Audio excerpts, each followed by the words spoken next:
شارەزایم هەیە لە دینەکەتە، شارەزایم هەیە لە شەریعەکەتە، شارەزایم هەیە من دینەکەمت پێڵێم، من دینەکەمت پێڵێم مەلەی کردووە بە دەوری کەعبەیە. من قوربانی چاوت بە من دینەکەمت پێڵام. ئیستا من بە بەڵگەوە پێتەڵێم چییە بووە، بەس تۆ لە خۆتەوە بوختان مەکە بە دینی ئیسلامەوە. ئێوە کۆمەلگایەکن منافقن لە قوزی خوشکت بە مەرەڵا خوشک حیزی دایک لە مەلا گەوادی بێ ئەخلاق، تو گەوادی، تو بێ ئەخلاقی، تو بێ شەرەفی، بە ئەخلاق لە تۆ موجود نییە، بێ شەرەفی بێ ئەخلاق. تۆ بە پیاوی خۆت پیشاندا وەکو پیاو خۆت پیشاندا، وەکو پیاو خۆت پیشاندا بێ ئەخلاقی بێ شەرەف، وەکو پیاو خۆت ئەوا کەو بەرامبەرکەوە خێنە وەکو من خۆت پیشاندا دیاڵێ. بەس تو پیاونی، تو بێ ئەخلاقی. تۆ یەک قسێکت پێڵێم، تۆ بێ ئەخلاقترین شەخسی لەسەر کوڕی عەرزە، بێ ئەخلاقم دی بێ وەک تۆم نەدیتووە. ئێوە مەجموعەیەکن لەگە پێشەوانە بەردا یەک لێک گەواتر و بێ ئەخلاق. جنەی خۆت بەردەوامی لەوە زیاتر پێویست ناکە بەردەوامی. طبعا ئەم کەسە بە منەڵێ تۆ بێ ئەخلاقترین کەسی لە کوڕی عەرزە. هەفتەیە لەمەوە پێش ڤیدیۆیەکی بڵاو بۆتەوە نزیکەی 5 خولەک جنێوە بە پێشەوایە، بە پێشەواڵە تۆ بێ ئەخلاقترین کەسی لەسەر عەرزە. چاوتان لێ بەڕێزان، من ئامادە نیم نەژنێ و بەخوو بەم نە بە دایکێ بەم نە بە خوشکی بم، بەڵام ئەمە کێشەی من نییە کابراایەک مەلەی کردو بە دەوری بەردە ڕەشەکە. من چی ماوە لەوە تر بخۆ ئەوەیە باوکەکەی باوکم، من هیچی لەسەر ناڵم تر ئەوە بڵم چی بەداخەوە هەرتیان ژیر بوو خوشک حیز دایک حیز. ئەگەر پێ بڵێم هەی قەشمەر دایکم لەسەر بەرماڵ مردووە، تۆ ئێستا هاتووی قسە بە دایکێک ئەڵێی کە لە 7 ساڵیەوە نە نوێژی چووە نە ڕۆژوو، ئێستا نازام شەرمەزار ئەبی یاخودنا. سڵاو برا باشی سەرچاو کاک سۆران. چاو ماچەکەم خۆشەویستی. وەڵی براکەم منش لەگە قسەکان مەلایە، مەلا ڕاستەکە، چونکم لە دینی موسڵمانان و دینی ئیسلامە دوو جەژن هەیە، جەژنی ڕەمەزان و جەژنی قوربان. ئیتر ئەمانەیتر ئەمەی کۆمەڵێ جەژن و کۆمەڵێ ڕۆژ و ڕۆژی باوک و ڕۆژی دایک و ڕۆژی هاوڕێ و ڕۆژی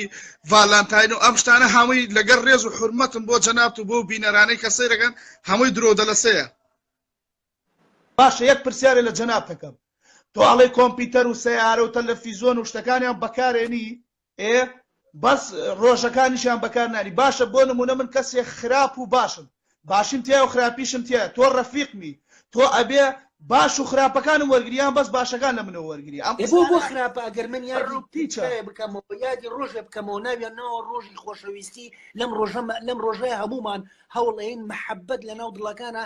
بچەقێنین. بۆچی ئەبێت ئەم ڕۆژە ڕەفسکەمەوە چ خراپەیەکی تایە؟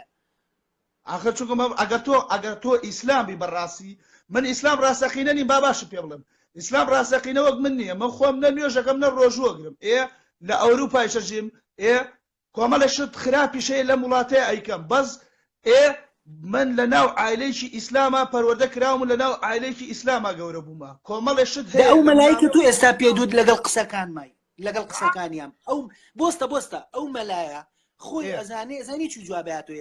یەکسەری پێتەڵێ هەی ئەحمەق، تۆ ئەحمەقی چامۆش چونکە نوێژ ناکەی، حکمێک کوشتنە بەبێ ئاینی ئیسلام، تۆ دوای ئاینی ئیسلام کەوتو نوێژ ناکەی، ئەحمەق، تۆ ئەحمەقی ژنیت پێتەڵێ حەموق، تۆ نوێژ ناکەی، تۆ ئەحمەقی چامۆش. ئەو ئیسلامەتەوێ ئەزانی چی براکەم یەک شتێکە پێ بڵێم کاکە، بتەوێ و نەتەوێ ئێمە لە ناو عایلەیەکی موسڵمانە پەروەردەکراوین لە مناڵێەوە بانگ. بۆچی هەر لەبەر ئەوەی ئێمە لە عایلەیەکی موسڵمانە ئەبێ دوای هەموو تڕۆهاتەکانی دین بکەوین چونکە دایک و باوکمان موسڵمان بوون. مامۆساوتی ئەحمەقی چەموش کام تڕۆهاتی ئیسلام، کامە تڕۆهات لە ئیسلامایە؟ ئەوەی کە ئێستا ئەڵێ تۆ لەبەری نوێژ ناکە ئێستا بووە دەمێ بوو سەر ببڕێتە ناخێر شدوانیە ئەوەی کەواڵێ لەگەر ڕێزما بۆ جەماعەتە درۆکە چونکم لە مەکە و مەدینێ لە زەمان پێغەمبەر لەسرە ئەڵێ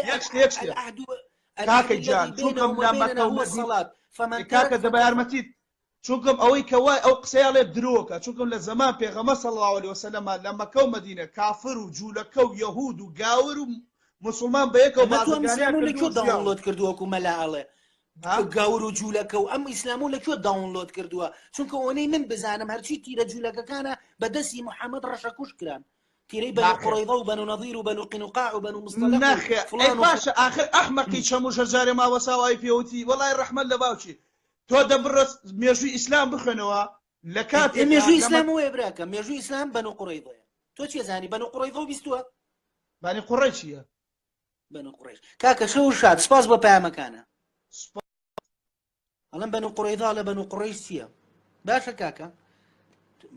من نوێژ ناکەم ڕۆژوو ناگرم ئیسلام نین بەڵام لەبەری دایک و باوکم مسلمانە بەرگری لێ یەکەم پێ ئەڵم تۆ مێژووی ئەو بە منەڵە مێژووی ئیسلامەزانی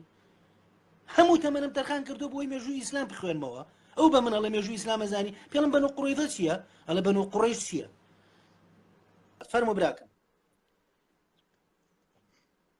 تۆ دەربارەی ڕۆژی ڤالانتاین قسەکەی وایە پرسیاری لە مەلا کردوتی بۆشی لە دینی ئیسلامە هەم بەشێوەیەکی گشتی من لەسەر خۆشەویستی قساکەم ئەڵێم لە ئیسلامە خۆشەویستی وایە بەڵێ باشە تۆ ڕێگە بە خوشکەکەی خۆتە دەی بچی لە ڕۆژی ڤالانتاینە ناوگەڵ بڵاو کاتەوە گام بە ئەمە هەموو قسەکەەوە بوو یعنی لە لای تۆ نا جوابی پرسیارەکەی من بەرەوە جوابی پرسیارەکە تۆ یەک دقە جوابی پرسیارەکەی من بەرەوە من ئێستا وەڵام تێمەوە بەڵام مادەم بۆ ئوسلوبە ناشرینە قساکەی مادەم بۆ ئوسلوبە ناشرینە قساکەی داتە خەمەوە ئەنجا وەڵام تێمەوە ئەڵێ تۆ ڕێگە بە خوشکەکە تێی لە ڕۆژی خۆشەویستیان ناوگەڵ بڵاو کاتەوە ئەی بۆ خۆشتان دایم کوێر بەدەمتانەوەیە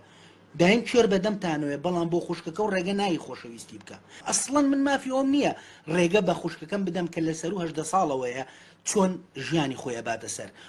وەکو پێغەمبەرەکەی تۆ نیم خۆم بە 6 ساڵی ژن لە خۆم مارەکەم بە 6 ساڵی خۆم ژن لە خۆم مارەکەم بە 9 ساڵی سواری بم بەڵام خوشکەکانم لە پێکەم دەم بۆ گەنانە ئیش و کارتان نییە خوشک ناوگەڵ خوشک قۆز دایک ناوگەڵ خوشک قۆز دایک ناوگەڵ هەرچی ئەخلاقی ئێوەیە لەناو گەڵ و گوری ژنێکە با بڵین ئەندامی زاوزی ژن ببڕێ ئێوەش ئەخلاق و شەرەفتان نامێنێ چونکە ئێوە ئەخلاقتان لەناو قوزی ژنایە لەگەڵ ئەو قوزەنەما ئەخلاق نامێنێ لەلای ئێوە وێوە ئەزانن ئەخلاق تەنها ئەو شتانەیە بۆچیەتی بۆ جیاد بۆ ئەوە نیە خەڵک بکەی بە ئیسلام جیاد کاکە گیان جیاد تۆ لەوانەیە بۆ جیاد وە نەوعێ چ تێگەشتە جیاد ێژە تۆ ئەچی بۆ جیهاد ئەچی کافرە کوژی تۆ نەکوو بچی مسلمان بکوژی ئافرین کەواتە هەموو کافرێک حکمی کوشتنە یاخود جزیە بەسەرێکی شۆڕەوە کاکە گیان گوێ بگرە تۆ کافر چی تێگەیشتی کافر یعنی چی کافر معنای کفر ئەی کوفر یعنی چی کفر کاکە من ئەوەنەی بزانم ئەوەنەی من زۆر تەواو زۆر تێ نەگەیشتمە لە دین بەڵێ نوێژەکەم و کەوتمەدە دوای ئەو دینە کاتشات من گوێ لەو کەسانە ناگرم کە ئاڵێ من ئامادە نیم دابنیشم قسە لەگە کەسێکا بکەم بڵێ من نازانم کوفر یعنی چی بەڵام تۆ چیت کافرە کوژی یعنی چۆن مانای وشەی کوفر نازانیت بەڵام لەسەر کوفر ئەچی خەڵکە کوژیت دوایی ژەڵێ من لە دینی ئیسلام تێنەگەیشتم نایزانم قسەی بێمانە ئەچێت خەڵکە کوژێ لەبەرەوەی ئەم کەسە کافرە بەڵام نازانێ وشەی خودی وشەی کافر یعنی چی تۆ سەیریم کارە ساتە مرۆڤی مسلمانی تێکەوتووە بەڕێزان 1 و 2 منووسن لە 1 و 2 تێناگەمە و کەسێ ئێوە کامێرێ بۆ بنێرم بە چاوان وەریەگرم ئەڵێ من ئەچم خەڵکە کوژم لەسەر وشەی کافر پێڵم ئەی وشەی کافر یعنی چی ئەڵێ یعنی کوفر ئەڵێم ئەی کوفر یعنی چی ئەڵێ نایزانم جوانە لایڤەکەی تۆ لەسەر خۆشەویستیە باشە خۆشەویستی لە ئیسلامە قەدەغن نەکراوە برای من ئەگەر بە جوانی قورئانت خوێن بێتەوە خۆشەویستی باس کرا و ئەڵێ بیشیکەنەوە باشترین ڕێگە بۆ خۆشەویستی چییە کە بیهێنی ئادین ئەو لەکوێ قورئانە هاتووە من ئەو ئاەتەم نەبینیوە من بینیومە کەسەکەم قسەی گیرفانمت بۆ ناکەم باشە تۆ باسی مەلا و جەمیعی ئەو ئاەتانەوە بۆێنم کە وشەی خۆشەویستی تێدایە باڵێ بزانم ئەو شتەی تایە باش دەی فەرموو جەمیعی ئەو ئاەتانەم بۆ بخێرە ڕووبا منیش پێ بڵم کە تایەتە تێنی وەداوە تۆ قسە بە پێغەمبەرەکەی ئەمە یەکەم شت نیشانەی بێدەسەڵات نەوتووە دەم بە هیچ کەسێ نەوتووە ئەسڵەن من بە پێغەمبەری نازانم تۆ بە پێغەمبەری ئەزانی من پێت ئەڵێم کە ئەم کابرایە و توێتی کەس منی خۆش نوێ فەرموو براکەم ئەمە کەلیمەی حوب لە سەرەتای ڤیدیۆکەشا باسم کرد 76 جار لە قورئانە باس کراوە لەکوێیانە باسیەوەکە بیهێنا خوێنەواریم نییە نازانم بەس خوێنەواری نییە باشە براکەم شەو شاد من لەگەڵ نەخوێنەوارە قسە ناکەم هەر کەسی هێتە سەرخەت ئەبێ بڵێت من شتێک لە مەسەلەکە ئازانم تۆ سەیری کە هەموو ئەوانەیەنە سەرخەت لە کۆتایی ئاڵێ من خوێنەواری نییە ئەم بەها چاوڕەش وتی شتێکت تێگەێرم دوای ئەوە کاک بێستون بە چاوان دوای ئەو وەرەگرم بێستون مەحموود فەرموو بەها ئەم کاتت باش باشتر بۆ بەڕێزە فەرم چیم تێگەێنی چاوەکەم براکەم هەربان بە کوردی بە دەمەوێت بە بەسیتی تێگەێنم بەسیترین شتت تێگەێنم تو لە کاتێکە کە دەرێ باوەڕت بە پێغەمبەر نییە سەڵ الله عەلەیهی وسەلەم تۆ باوەڕت پێی نییە وایە دەرێ کار دەرێ بوونیشی نییە بەسیترین شتت پێ برێم بەسیترین شت کە ئێستا کە لە ڕێگای ئەم دینی ئیسلامەوە نەبووایە لە ڕێگای پێغەمبەرەوە نەبووایە نە من نە تو نە هەزارانی تو نەمانەزانی دایک و خوشکمان چێیە ئەگەری هەبوو لەگە خوشک خۆمان هاوسەرگیریمان بکردا هە نەشمانزانی کە خوشکمانە لە کاتێکە کە تۆ باڕت بەو ئاینە نیە لە ڕێو ئاینەوە لە ڕێ ئەو دینی ئیسلامەوە تو دەزانی کە دایکت چێیە و خوشکەکانت چییە و وەبراشی چێیە لە هەموو قورئانی سەیری کە بزانە تێیدا یانە تو لە ڕێگای قورئانەوە دەزانی دایک و باوکت چێیە بڕۆ سەیری ئەو ئینگلیزانەکە بزانم چیان دەزانن دایک و باوکیان چێ و دایک و باوکیان هەتا ئێستان دەشیان هەر نازانە دایک و باوکیان چێ و باش یارمەتی پرسیارەکە و گەیشت بەبێ ئەوەی پێم ببڕی وەڵامە بەمەوە بەس ئەگەر پێم ببڕی دایەخەم پێم بڕی دایەخەم سەرەتا وتت ئێمە بەهۆی دینی ئیسلام و ئەزانین دایک و باوکمان چییە بەدڵنیاییەوە ئەی دایک و باوکی کەواتە محەممەد نەیزانیەوە دایک و باوکی چییە چونکە دایک و باوکی محەممەد لەسەر هیچ دینێکی ئیسلامی نەمەسیحی نەجوولەکە لەسەر هیچ دینێ نەبوون بەڵکو بتپەرست بوون کەواتە محەممەد نەیزانیەوە دایک و باوکی چییە چونکە محەممەد کاتی هاتە ژیانەوە مسلمان نەبوو مسلمان نەبوو دایک و باوکی مسلمان نەبوو کەواتە محەممەد یەک بە قسەی تۆ بێ محەممەد زۆڵ ئەمە یەک تۆ وتت وەکو خۆ دوتێ ئەگەر ئیسلام نەبێ ئێمە نازانین دایک و باوکمان چییە ئەی وایە ڕاستەکەی ئەژینا لەگە خوشک و دایکی خۆمان ناخەوین ڕاستەکەی بۆیە مناڵەکانی ئادەم لەگەڵ خوشکی خۆیان ناخەوتن ئێنجا ئێمە دروست بووین بۆ ئەوەی ئەڵەی لە ئەوروپا کەس نازانێ دایک و باوکی چییە ڕاست ناکەی براکەم فەحسی دیانەی هەیە پێویستیشە بە قورئان نییە بڕۆ یەک فەحسی دیانەیەکی دایک و باوکی هەژدە پشتی خۆشەیە دۆزیتەوە باش نییە باوکەکەم لەبەر ئەوە جارێکە سوکاری مەکە مەڵێ کەس نەی ئەزانی دایک و باوکی چییە چونکە یەکەم شت یەخەی پێغەمبەرەکەتان نەگرێتەوە چونکە تۆ ئێستا دایک و باوکی محەممەد چییە ئەتوانم قسە بکەم دایک و باوکی محەممەد چییە پرسیارت کرد ئێستا کاتی منە پرسیار لە تۆکەم بەڵێ بۆ براکەم هەموو شتەکان بەڕوونی دیارە باوکی محەممەد بەڕوونی پێم بڵێ بەڕوونی دوو ناوم پێ بڵێ دایک و باوکی چێن براکەم جۆ لە برا بچووکە ڕدەگری ئیلا ئەبێ سەرەتا جوابی ئەو پرسیارم بێت و ئەنجا جۆ لێگرن دایک و باوکی محەممەد ناویان چییە براکەم تو هەر بە بەسیتی بە من پێ من دایک و باوکی محەممەد ناویان چییە ئەگە تو لە من تێنەگەیت و من چ لێ بکەم بڕۆ بۆ قوڕەیش تۆ نازانی دایک و باوکی محەممەد ناوی چی ئێستا هاتووی هینم پێفرۆشی پاقلم پێفرۆشی نازانی دایک و باوکی پێغەمبەرەکە و ناوی چی هاتووی بەرگری لە یەکەی ئەگەر بووتە ئەگەر بیزانایە پرسیاری ترمە بوو من ئەسڵەن تەسەوری ئەوەم ناکردن ناوی دایک و باوکی محەممەد نەزانێ پرسیاری ترم ئامادە کرده بوو تەسەوری ئەوم ناکرد ناوی دایک و باوکی محەممەد نەزانێ من خۆم ئامادە کرده بوو پرسیارێکی تری لێکەم بەس ئەو لەوێ هەیە چەقی ناوی ئامینە و عەبدولاتی نازانی ئەو کاتە پێمەوت ئەی خۆ ئەو کاتە دایک و باوکی محەممەد دینی ئیسلام نەبووە چۆن زانیان محەممەد کوڕی ئەوانە باشە باوکم تاکتێک طبعا من نازانم تا ئێستا کەسێ نهاتە سەرخەت لە کۆتاییان نەچەقێ لە سادەترین مەسەلەی ئاینە تۆ پشتگیری لە ئەوروپاکە ئەوە سیستەمی ئەوروپا من لە ئەوروپان باسی پیرەمێردەکان یاویشەکەی من دالاکم لەوێ وڵی پیرەمێر دێتە ئێرە بە شەرەفم بۆنی سەگی لێ دێن جاوەکەی بەخێوکردنی پیرەمێردە لێرە تۆ دەلاکی لە ئەوروپا پیرەمێردە بۆنی سەگی لێ ئەرێ وڵا بۆنی سەگی تۆپیوی لێدن پرسیارە لە یەکەم ئێستا تۆ ژندێنی کە یەک پرسیارە لە یەکەم تۆ درۆکەی لە ئەوروپا هەموو پیرەمێردێک ئەسیستانسی خاصی هەیە کە ئاگیان لە تەندروستیانە بەڵام پێم بڵێ هەتا ئێستا لە ئەوروپا بینیوتە کەس لە بازارە پیرەمێردێکی بینیوە لە بازارە تەزبیح بفرۆشێ ینی چۆن ئارە وڵا بینیومە شت ئەدزن وە فرۆشن پیرەمێرد بینیوە شت ئەفرۆشن لە چ وڵاتێکا بە محتاجەکان ئەفرۆشن پرسیارێکمێ لە چ وڵاتێکەژی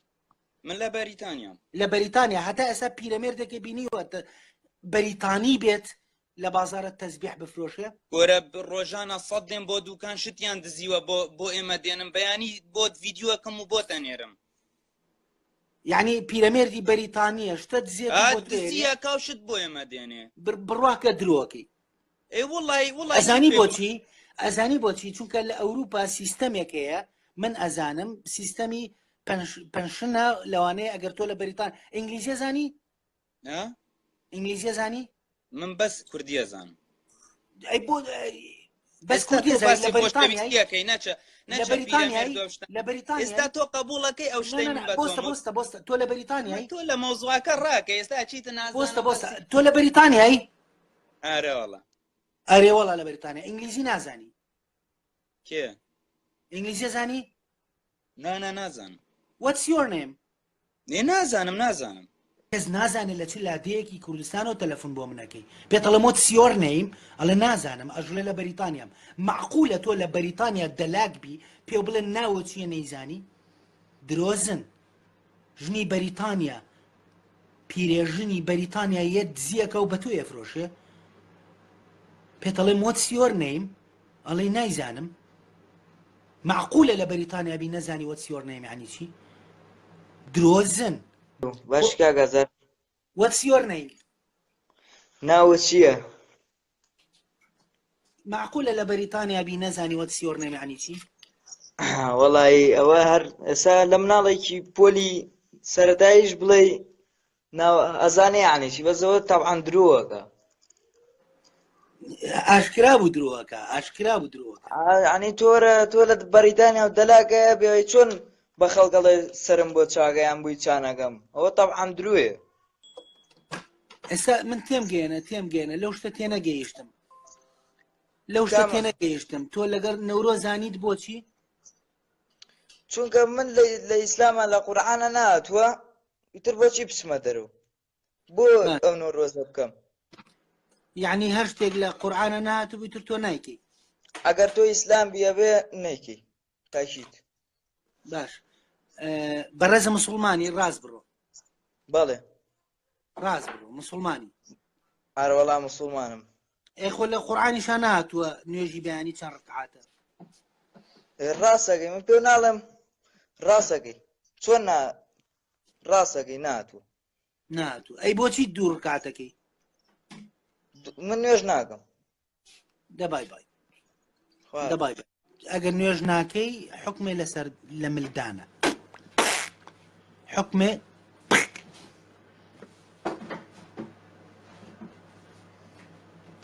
تۆ قورعان بەچی تێگەیشتی وازانی قورعان پڕە لە شت تەمانێ قورعانتان نەخوێنێتەوە چونکە